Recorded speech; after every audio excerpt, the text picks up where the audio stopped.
자, 지난 시간에 우리가 여기까지 했습니다. 한 번 더 열면 파장 곱하기 주파수는 광속이다. 그리고 에너지는 주파수에 비례하는데, 다시 쓰면 에너지는 주파수에 비례하는데 얼마만큼 비례하느냐? 플랑크 상수만큼 비례한다. 근데 여기에서 람다는 주파수분의 C라는 것을 유도할 수가 있기 때문에 이걸 대입하면 H 뮤분의 C. 그리고 아까 말한 것처럼 람다의 역수가 바로 뭐냐? 파수였습니다. 파수. 그렇기 때문에 이것은 뭐냐? H, C, 람다분의 1이 바로 파수가 됩니다. 그래서 여기 말한 것처럼 에너지는 어떻게 되느냐? 이 파장, 분모에 있죠. 파장이 크면 클수록 이 값은 작아진다는 거죠. 파장에 반비례하고 이 파수에는 비례하게 된다. 라는 것까지 했습니다. 자, 여러분들이 알고 있는 자외선 능력, 자외선이라고 하는 것은 이것만 합시다. 가시선은 파장이 380에서 780입니다. 이 정도는 알고 있어야 돼요. 380에서 780 나노미터. 이게 우리 눈에 잘 보이는 빨주, 노초, 파남보 가시광선입니다. 눈에 보이는 거. 이때 이 780이 바로 빨강색입니다. 빨강색. 빨간색. 한자로는 적색이에요. 적색. 그죠? 적색 깃발. 그렇게 하는 거죠. 빨간색 깃발이죠. 그죠? 적. 자, 이때 이것보다 더 파장이 더 긴 게 바로 뭐냐? 그것을 넘어선다. 그 바깥쪽. 그래서 적외선이요. 적외선. 빨간색, 빨강을 벗어나는 색. 780을 벗어나는, 여기가 0.7%로 되어 있죠. 저 단위를 보시면 여기는 나노미터 단위입니다. 나노미터. 여기는 지금 마이크로미터입니다. 마이크로미터. 그러니까는 780 나노미터라고 하는 것은 0.78 마이크로미터가 됩니다. 무슨 말인지 알죠? 780 곱하기 10의 마이너스 9승미터입니다. 이 말은 뭐냐? 780 곱하기 10의 마이너스 3승 곱하기 10의 마이너스 6승 미터인데, 이게 뭐죠? 10의 마이너스 6승 미터? 이게 마이크로미터죠. 이걸 곱하면 0.78, 이것은 마이크로미터. 그죠? 그러니까 이게 킬로미터, 미터, 그 다음에 밀리미터, 마이크로미터, 나노미터. 이게 다 뭡니까? 곱하기 10의 마이너스 3승. 즉, 1000분의 1씩 계속 줄어들고 있습니다. 그죠? 1000분의 1씩. 그죠? 비례가 계속 줄어들고 있는 겁니다. 즉, 가시광선을 알면은, 가시광선의 380에서 780을 알면은, 그러면 그때 긴 게 빨간색, 짧은 게 보라색. 그죠? 그러니까 빨간색보다 더 긴 거, 더 긴데 얼마까지 기느냐? 한 300 마이크로미터까지 되는 걸 적외선이라고 합니다. 그리고 가시광선에서의 380 나노미터보다 더 짧은 거, 보라색보다 더 보라색 너머에 있는 더 짧은 파장을 가진 것을 자외선이라고 합니다. 그러니까 380 여기 있죠.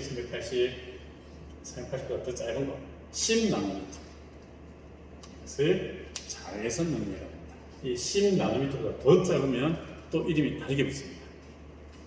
이 적외선에서도 0.78 마이크로미터에서 300 마이크로미터까지 되는데, 이보다 더 파장이 길다 그러면 마이크로파, 아니면 또 뭐 라디오파, 또 다른 파, 이름이 다르게 붙여집니다.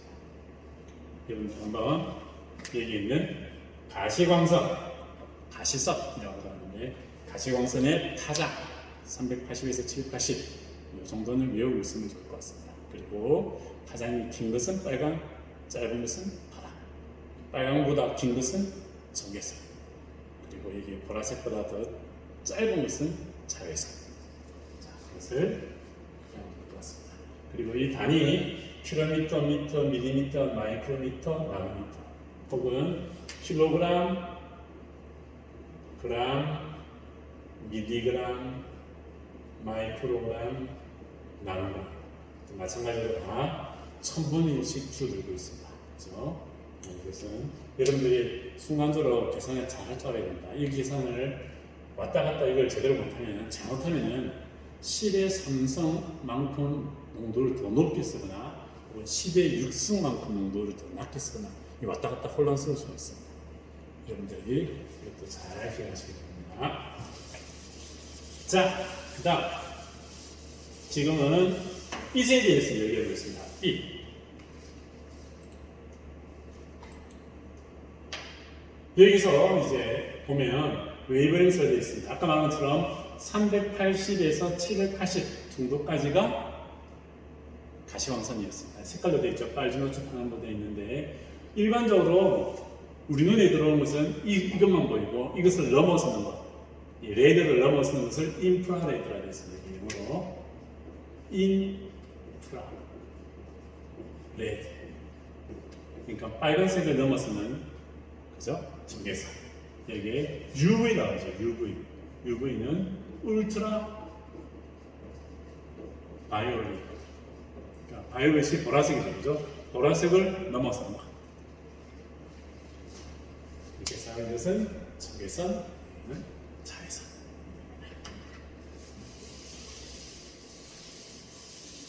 실제로 여기 솔라 에너지 인텐시티 되는데 태양에서 나오는 빛은 어떻게 되느냐? 그러면 이렇게 보면 이제 가시광선이 제일 많죠, 그렇죠? 그래도 UV도 한 5%가 된다. 그리고 이렇게 적외선 그룹도 오히려 아주 셉니다. 이렇게 파장이 780부터 파장이 한 2.5니까 2.5 마이크로미터까지 꽤나 많은 빛이 이렇게 들어오고 있습니다. 실제로는.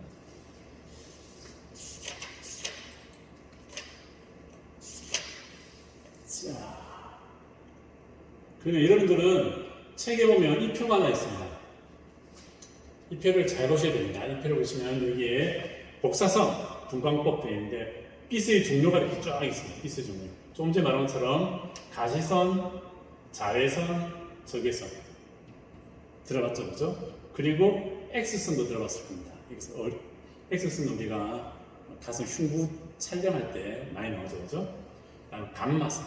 감마선 들어봤죠? 감마선은 방사성 동위원소가 우라늄이 붕괴한다거나 세슘이 붕괴할 때 나오는 게 감마선입니다. 다음에 밑에 마이크로파, 전자스핀 공명, 라디오파, 핵자기 공명 이런 게 있습니다. 이 각각의 대상이 있습니다. 이 빛의 종류가 있고 이게 오른쪽에는 주파수. 이 주파수는 여기 헤르츠로 되어 있습니다. 1초에 몇 번 진동하느냐. 여러분들 이 헤르츠는 라디오 들을 때 알죠, 그죠? 91.9MHz, 850kHz 들어갔죠, 그죠? AM, FM에 따라서 주파수 헤르츠가 다르죠, 그죠? 주파수. 이 주파수에 따라서 파장도 다르게 나타났습니다. 이건 파장입니다. 이렇게 나타낼 수도 있고 이렇게 나타낼 수도 있고. 자, 파장 영역. 이게 지금 10의 11승 나노미터이다 보니까 이 단위가 나노미터로 되어 있습니다. 그러니까 10의 11승 나노미터니까 나노미터란 말은 10의 9승 이 말이죠, 그죠? 곱하면 어떻게 됩니까? 그러면 10의 2승. 나노미터니까 이것이 나노미터란 말은 이 미터란 말이죠, 그죠? 100m. 저 정도보다는 더 파장이 더 짧은 거죠, 그죠? 짧은 거기 때문에 길이로 나타내면 이렇게만 나타내면 일반인들은 알 수가 없습니다. 나노미터 단위이기 때문에. 그래서 이 오른쪽에는 우리가 알고 있는 단위, 미터, 센티미터 그런 걸로 나타냈습니다. 길이로 따지면 0.1에서 10m 정도, 밀리미터, 마이크로미터, 나노미터 이렇게 되어 있습니다. 그다음에 주파수도 여기 되어 있고요. 주파수 범위도 이렇게 되어 있습니다. 그다음에 양자점이 과연 이러한 빛들은 과연 왜 나오느냐, 어떠한 역할을 하느냐, 이런 역할을 한다. 자, 한번 설명해 드리겠습니다. 제일 먼저 라디오파입니다. 핵자기후 공명. 핵자기후 공명은 여러분들이 이 그림 보셨죠? 이런 사진. 이게 바로 MRI라고 합니다. 자기 공명 장치입니다. 이게 Magnetic Resonance Image입니다. 그는 자기 공명 장치. 자기장에서의 어떤 변화를 이용해 가지고 하는 겁니다. 실제로는 여기서는 옛날에는 NMR이라고 했습니다. 핵 뉴클리어 마그네틱 레조넌스, 핵 자기 공명 이렇게 표현을 했는데 사람들이 핵 자기 공명이니까 핵이란 말이 들어가지고 원자력, 뭐 방사능 이런 생각을 많이 해서 이제는 사람들한테 겁을 주지 않기 위해서 이 용어를 잘 쓰지 않고 NMR이라는 용어를 잘 쓰지 않고 그냥 MRI라고 표현합니다. 이 약자를 이용해서 MRI. 실제로는 자기 공명 장치나 핵 자기 공명 똑같은 말입니다. 자, MRI. 이건 뭐냐?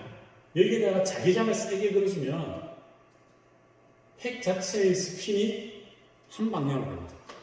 자기장을 그려주면 어떻게 될까요? N극, S극, 양극, N극 딱 나눠져 보이죠.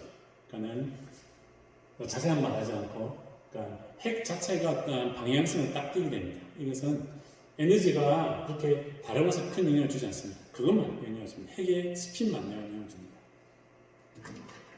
그것을 이용해서 어떤 신체 내 어떤 조직의 어떤 변화를 알아낼 수가 있습니다.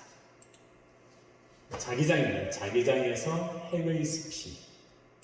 그 다음에 이제 이것은 전자레인지입니다. 여러분들 물건 데울 때 쓰는 게 두 가지가 있죠. 일반적으로 씁니다. 오븐 그리고 마이크로웨이브 전자 오븐 이렇게 있습니다. 자, 차이점이 뭔지 압니까? 집에서 아마 오븐이 있을 겁니다. 오븐 하면은 그 오븐에 넣으면 열이 어디 있느냐 위에 어떤 전기 램프가 있다고 해야 되나요? 쫙 가열해지면 온도가 200도, 250도, 300도 되면서 그 안에 있는 고기를 구워냅니다. 그죠? 근데 그때 뭐죠? 광원은 밑에 있습니다. 빛이 막 나와가지고 열로 타는 겁니다. 그럼 어찌 되죠? 바깥에는 타는데 안은 안 타요. 그래서 바깥은 타지 않으면서 안까지 잘 익히게 하는 게 고도의 기술입니다. 온도도 맞춰야 되고 시간도 적절히 맞춰야 되는 거죠. 그게 너무너무 귀찮아서 나온 게 바로 이겁니다. 마이크로웨이브입니다. 이 마이크로웨이브 이것은 전자기파를 이용하는 건데 이것은 예를 들어서 이것은 그겁니다. 물기가 있는 모든 음식물은 다 해당이 됩니다. 여기 전자회전, 분자회전이라고 되죠. 분자회전. 무슨 말이냐면, 이 속에, 여기 지금 보면 식어 있는 국, 아니면은 완전히 굳어버린 군만두, 아니면은 식은 밥, 전부 다 여기는 물분자가 다 포함되어 있습니다. 여기에 특정 파를 딱 보내면 어떻게 되느냐? 바깥에 있는 것뿐만 아니라 저 안쪽, 용기 안쪽, 혹은 고기 안쪽, 군만두 안쪽, 이런 안쪽에 있는 물 분자까지도 분자를 회전시킵니다. 무슨 말이냐면 물 분자 산소와 수소가 있으면 이때 이 전자기파는 이때 나오는 이 파장은 이 물 분자의 이것을 갖다가 이 산소와 수소의 결합, 이 결합을 분자를 돌릴 수가 있습니다. 딱 적당한 에너지를 가해주는 겁니다. 어찌 되느냐? 원래는 물 분자가 가만히 있는데 팔을 때리니까 어떠한 전자기파가 오니까 얘들이 갑자기 돌기 시작합니다. 돈단 말은 뭐죠? 열이 난다는 겁니다. 여러분들 팔이 이렇게 했는데 아무런 게 없어요. 그런데 여러분들이 한 바퀴 돌리고 두 바퀴 돌리고 이거 10바퀴, 100바퀴 계속 돌려라. 그러면 어떻게 되느냐? 열이 납니다. 당연하게. 벌써 열이 날 것 같은데. 이거 마찬가지입니다. 이게 물 분자가 가만히 있는데 여기에다가 특정 파장, 이러한 파장을 딱 쬐면 다른 것들은 가만히 있어요. 다른 분자들은 가만히 있는데 물 분자에 이것만 회전을 하기 시작합니다. 회전하면서 열이 나기 시작합니다. 데워지기 시작합니다. 그게 바로 뭐냐? 뜨거워집니다. 따뜻해지고 우리가 먹기 좋게 됩니다. 그 원리입니다. 이것은 분자의 회전을 이용합니다. 회전. 이것보다 더 파장이 더 작아집니다. 이제 아까는 0.6에서 10m였죠. 지금 이것은 밀리미터 단위, 센티미터 단위입니다. 그러다가 파장이 더 짧아집니다. 아까 말했던 적외선 780 나노미터에서 300 마이크로미터. 파장이 더 짧아지면 어떻게 되느냐? 더 짧아지면은 이게 바로 우리가 많이 사용하는 겁니다. 이제 여기 보면 결합전자, 뭐 자외선 돼 있는데 결합전자, 분자, 회전, 진동 돼 있는데 적외선 같은 경우에는 이 파장도 마찬가지입니다. 이렇게 분자의 결합이 있으면 이걸 회전시킬 수도 있습니다. 뿐만 아니라 이 분자는 어떤 결합이 있으면 이 두 개가 결합되어 있으면 이게 특정한 파장을 받으면 이것이 늘어났다 줄어들었다 이렇게 할 수가 있습니다. 이것도 이렇게. 혹은 이것 자체가 빙글빙글 돌 수도 있고 이렇게. 그리고 이것이 결합이 좌우 진동, 앞뒤 진동 이렇게 다 가능합니다. 그렇게 만들 수가 있습니다. 그때 어떠한 빛을 흡수하느냐에 따라서 이 분자가 회전하거나 진동을 할 수가 있습니다. 그걸 많이 한다. 그 말은 뭐냐? 그만큼 그 빛을 흡수할 수 있는 어떠한 결합을 많이 가지고 있다. 즉 어떤 분자가 많이 있다. 시키면서 정성 분석, 정량 분석까지도 가능하게 됩니다. 그것을 이용하는 겁니다. 그 다음이 X선입니다. 이 X선 알죠? X선이라고 하는 것은 아까 말한 것은 밑에 거 보면은 밑에 것은 어떠한 분자가 있으면 이 분자의 결합, 분자의 회전 혹은 진동을 이용하는 겁니다. 근데 이것은 X선은 어떤 분자가 있으면 분자가 아니고 그 어떤 원자 안에 있는 어떤 내부 전자가 튕겨져 나가는 것을 이용합니다. 보통은 너무 많이 화학적으로 하는데 그 나트륨이 1가닥, 뭐 철이 2가닥, 혹은 철이 3가닥 이렇게 되면 뭐냐? 최외곽에 있는 전자가 빠져나가면 나트륨이 플러스 1가닥 됩니다.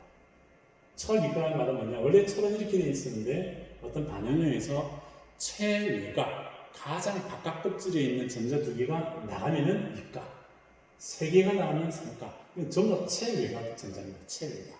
바깥 껍질에 있는 전자가 들어갔다 나갔다는 거죠.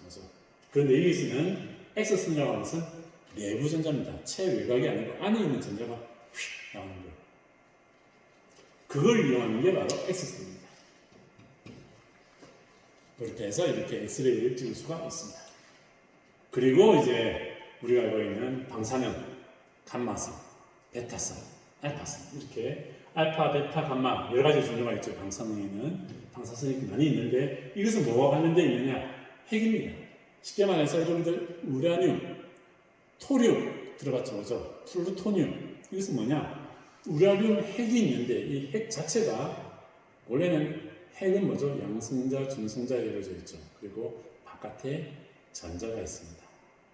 있어서 전자가 왔다 갔다 하는데 지금 여기서 말하는 감마선이라는 것은 이 핵, 양성자와 중성자와 결합되어 있는 이 핵에서 이 핵이 부서집니다. 핵 자체가 부서지면서 나오는 게 이 감마입니다. 그래서 그것을 이용해서 이때는 주파수가 아주 높다. 주파수가 아주 높다는 말은 뭐냐? 아까 말했죠. 에너지는 주파수에 비례하는데 플랑크 상수만큼 비례한다. 주파수가 아주 높다. 그 말은 뭐죠? 에너지가 아주 세다. 그 말은 뭐냐? 위험하다는 겁니다. 여기서 감마선이 많이 나온다. 이 말은 뭐냐? 에너지가 많이 나온다는 거고 그 에너지를 내가 받으면 그 충격이 있겠죠. 그 충격이 어디로 가느냐? 내 몸 어딘가 세포 혹은 장기 어딘가로 갈 겁니다. 그 충격으로 당연하게 병에 걸리면 죽기가 되겠죠. 그렇습니다. 자, 그러면은 다시 보겠습니다. 당연하게 아까도 말했지만 핵 자기 공명하면서 뭐 어려운 거 없습니다. 아프지도 않습니다. 에너지 주파수가 아주 작아요. 10의 7승, 이쪽은 10의 19승. 에너지가 엄청 세죠. 그죠? 여기는 에너지가 약합니다. 별 영향이 없어요. 이것도. 근데 이제 여기 보면 적외선까지는 괜찮은데 가시광선만 돼도 이제 여러분들이 조금 찝찝해하고 자외선 되면은 자외선 차단제를 쓰고 있습니다. 지금 그죠? 우리가 가시광선 차단제 아니고 자외선 차단제입니다. 왜냐? 주파수가 높고 그만큼 에너지가 세기 때문에 우리 피부를 손상할 수 있고 뿐만 아니라 피부 암까지 만들 수가 있다. 그래서 그것을 차단하는 겁니다. X선, 여러분들 X선 몇 번 찍어봤죠? 그죠? 아마 건강검진을 받거나 아니 치아 안이 어찌 생겼는지 할 때 한번 쫙 여기를 다 스캔하죠. 그죠? 그럴 때 어떻게 합니까?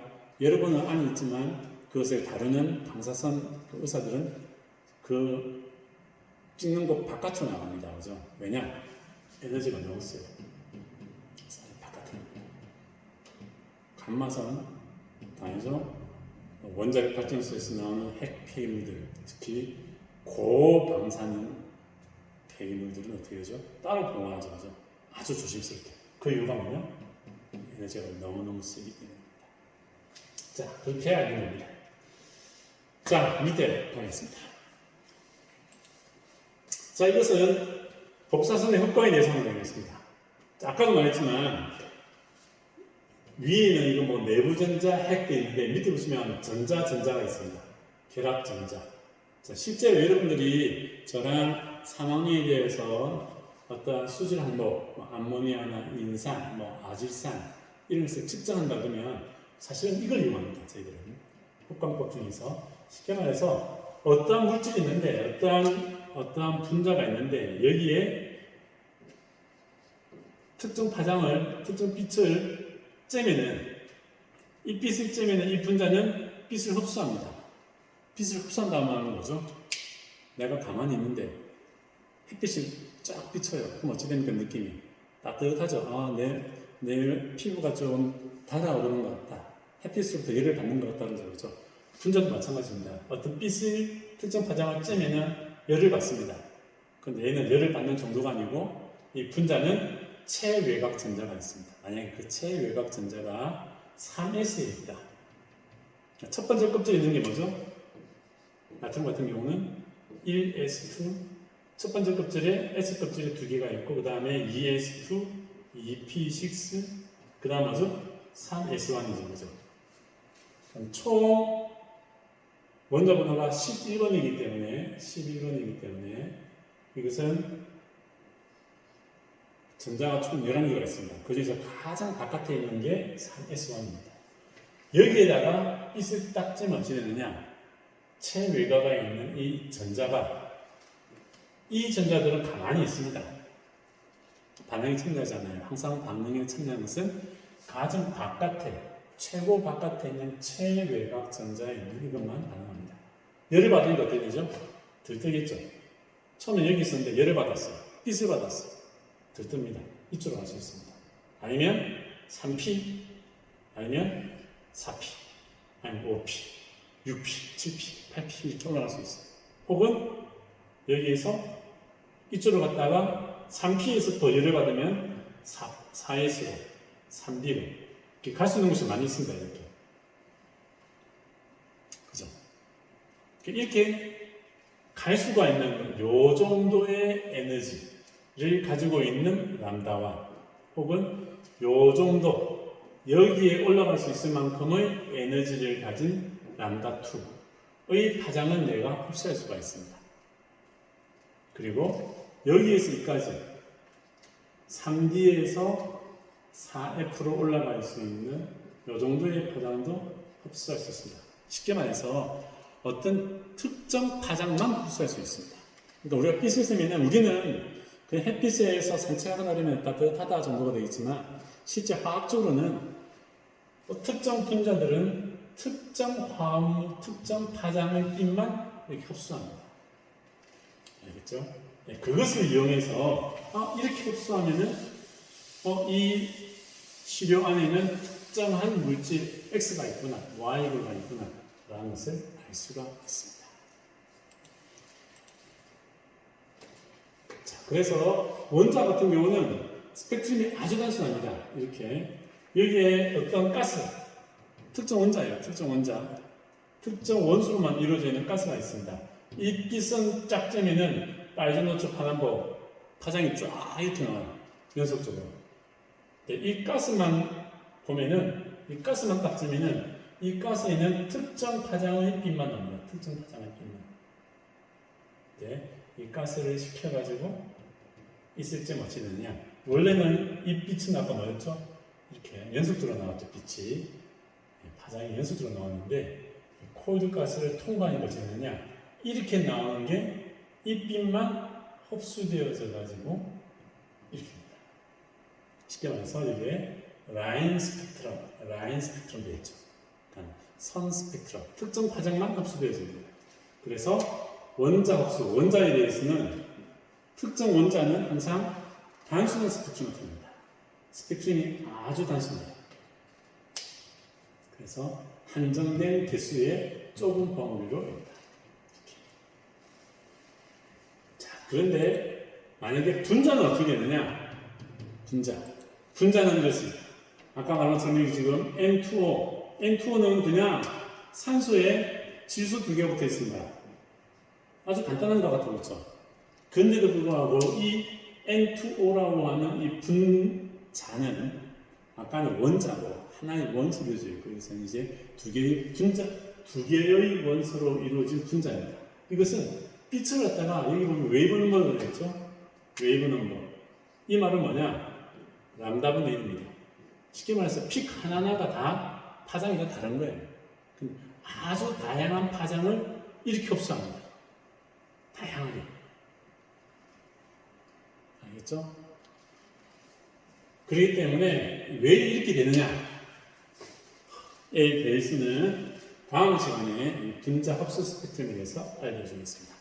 원자는 아까 말한 것처럼 피크가 아주 간단하다. 그래서 선 스펙트럼. 그런데 분자는 원자가 2개만 돼도 이렇게 스펙트럼이 복잡하듯이 만약에 원자가 3개, 4개 혹은 훨씬 더 고분자로 된다 그러면 스펙트럼이 훨씬 더 복잡해집니다. 그렇죠?